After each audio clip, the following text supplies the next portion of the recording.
নমস্কার বন্ধুরা, শুভ রথযাত্রা। আজ রথযাত্রা উপলক্ষে গড়িয়া শীতলা মন্দিরের নিকটে প্রতি বছরের ন্যায় এবছরও রথযাত্রা উৎসব পালিত হলো। কবি নজরুল মেট্রোর পাশ থেকে একটা শোভাযাত্রা বার হয়, আর একটা গাঙ্গুলি গ্রুপের তরফ থেকে রথযাত্রা বার হয়। বিকাল 4টের পর থেকে এই রথযাত্রা চলে রাত্রির 8টা পর্যন্ত। প্রচুর মানুষের সমাগম হয় এই শোভাযাত্রা উপলক্ষে। উল্টো রথের দিন এই শোভাযাত্রা আবার আপনারা দেখতে পাবেন।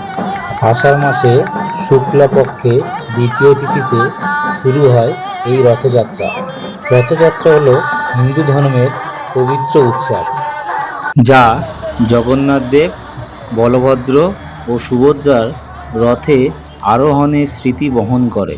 প্রধানত উড়িষ্যার পুরীতে এই রথযাত্রা পালিত হয়। পুরুলিয়া থেকে ছৌ নাচ শিল্পীরাও এসেছিলেন এই রথযাত্রা উপলক্ষে, তাদের পারফরমেন্স দেখালো, দেখেও খুব ভালো লাগলো। রথযাত্রা উপলক্ষে আপনাদের সকলকে জানাই সাদর আমন্ত্রণ। আপনারা ভালো থাকবেন, সুস্থ থাকবেন। ভিডিওটি যদি ভালো লাগে লাইক, শেয়ার এবং কমেন্টস করবেন। নমস্কার।